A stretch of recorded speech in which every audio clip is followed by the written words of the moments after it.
వాళ్ళ దేశాలలో వాళ్ళ దేశానికి సంబంధించిన మిస్ వరల్డ్స్ అంతా కూడా ఇక్కడ అక్కడ ఉన్నటువంటి కంట్రీలో ఎవరైతే కంటెస్ట్ లో ఉన్నారో వాళ్ళంతా మిస్ వరల్డ్ గా సెలెక్ట్ అయి వస్తున్నారు. అంటే వాళ్ళ దేశాలకు వాళ్ళ అంబాసిడర్స్ కాబట్టి వాళ్ళు వచ్చి ఇక్కడ అంతా చూడటం వల్ల ఈ బోధాన్ పోచంపల్లి యొక్క ఇక్కత్ శారీస్ కి ఇంకా ప్రపంచవ్యాప్తమైన గుర్తింపు వస్తుంది. కాబట్టి ఆ తరుణం రానుంది. ఎల్లుండి మనకి 5 o'clock కి 5 to 6 మధ్యలో వస్తారు. 6 to 8 ఈ ప్రోగ్రామ్ నడుస్తుంది. 2.5 hours నడుస్తుంది. దీనికి అన్ని ఏర్పాట్లు కూడా అక్కడి నుంచి లక్ష్మి గారు ఇన్ఛార్జ్ వారు, అదేవిధంగా భూపేందర్ రెడ్డి గారు, మా ఆర్డీఓ గారు, మొత్తం కూడా అందరూ టోటల్ డిపార్ట్మెంట్స్ అంతా కలిసి ఇదంతా కూడా మొత్తం ఎవ్రీథింగ్ చూడటం జరుగుతుంది. ముఖ్యమంత్రి గారు స్పష్టంగా ఇది ఒక మన నేతన్నలకు ఒక వరంలాగా మారాలని చెప్పి ప్రభుత్వం కూడా ఉద్దేశంతో మన యొక్క శారీస్ కి ఏదైనా సరే ఇంపార్టెన్స్, గుర్తింపు, తర్వాత మార్కెటింగ్ రావాలంటే ఇట్లాంటి ఈవెంట్స్ ద్వారానే ప్రపంచవ్యాప్తమైనటువంటి గుర్తింపు వస్తుంది. ఎవరైనా సరే ఆ కంట్రీ నుంచి వస్తే ఈ శారీస్ ఎక్కడా అని వెతుక్కొని కొనే విధంగా ఉండాలి. కాబట్టి అది ఉద్దేశం.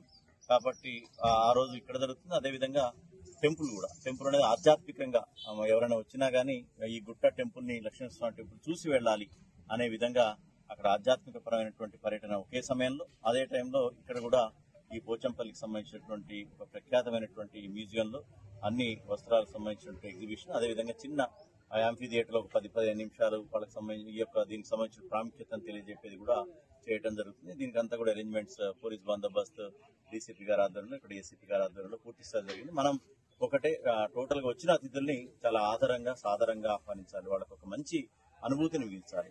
కాబట్టి ఎక్కడ కూడా వాళ్ళకి ఇన్కన్వీనియన్స్ కాకుండా అందరూ కూడా సహకరించి ప్రశాంతంగా ఈ ఈవెంట్ సాగిపోయేలాగా సహకరించవలసిందని దాన్ని విజ్ఞప్తి.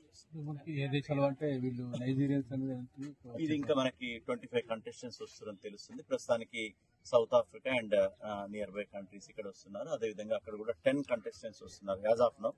ఎప్పటికప్పుడు డెసిషన్ తీసుకుంటారు వాళ్ళలో. కాబట్టి రేపు మనకి ఫుల్ లిస్ట్ వచ్చేటువంటి అవకాశం. ఇది షెడ్యూల్ అంటే మామూలుగా మనకి 5 o'clock అన్నారు కదా, 6 o'clock 6 వరకు రీచ్ అవుతారు. అక్కడ బయలుదేరి 6 నుంచి 8:15 వరకు మనకి 6 o'clock కల్లా రీచ్ అవుతారండి. వచ్చిన తర్వాత సాధారణంగా వాళ్ళకి కోలాటం ద్వారా వీళ్ళందరినీ కూడా ఆహ్వానించడం జరుగుతుంది. దీని తర్వాత లోపల మనకి ప్రఖ్యాతమైనటువంటి మ్యూజియం, దాంట్లో మొత్తం కూడా అసలు మన కకూన్స్ నుంచి చీర నేసే వరకు కూడా ఏ విధంగా అవుతుంది, ఎందుకంటే వాళ్ళకి పూర్తిగా అవగాహన లేకపోయి ఉండొచ్చు ఇక్కడ ఏ విధంగా తయారవుతుంది ఏంటి అనేది. కాబట్టి టోటల్ గా ఎక్స్ప్లెయిన్ చేసే విధంగా మగ్గాలు పెట్టి ఆల్రెడీ ఉన్నాయి. ఇది ఒక మ్యూజియం, దాన్ని ఇంకా కొద్దిగా మంచిగా కకూన్స్ దగ్గర నుంచి మొత్తం యార్ను ఇదంతా టోటల్ గా ఎట్లా ఏవైతుంది, ఎండ్ ప్రొడక్ట్ ఎట్లా వస్తుంది అనేది చూపించడమే కాకుండా మన ఈ ఇక్కత్లో సింగిల్ ఇక్కత్, డబల్ ఇక్కత్ రకరకాలుగా ఉన్నాయి.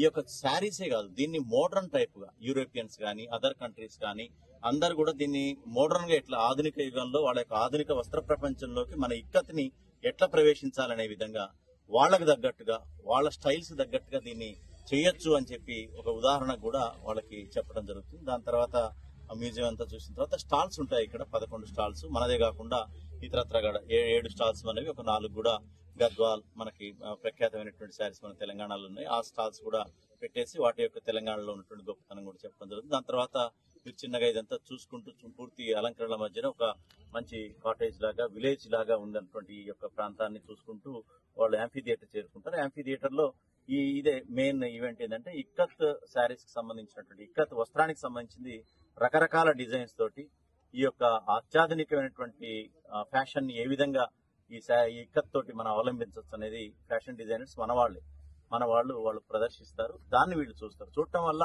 ఇక్కడ బోధాన్ పోచంపల్లి శారీసే కాదు, ఈ ఇక్కత్ వస్త్రంతో ఏదైనా చేయొచ్చు. వాళ్ళకి సంబంధించినటువంటి ఫ్యాషన్ కి దేనికైనా అనుకూలంగా దాన్ని అవలంబించుకోవచ్చు అని ఒక మార్కెటింగ్ పెరుగుతుంది. శారీసే అంటే మన ప్రపంచ దేశాల్లో అందరు లేదు. అక్కడ మన సాంప్రదాయం ప్రకారం వాళ్ళకి సంబంధించినటువంటి స్టైల్స్ తగ్గట్టు ఈ వస్త్రాన్ని ఎట్లా చేసుకోవచ్చు అనేది మనకు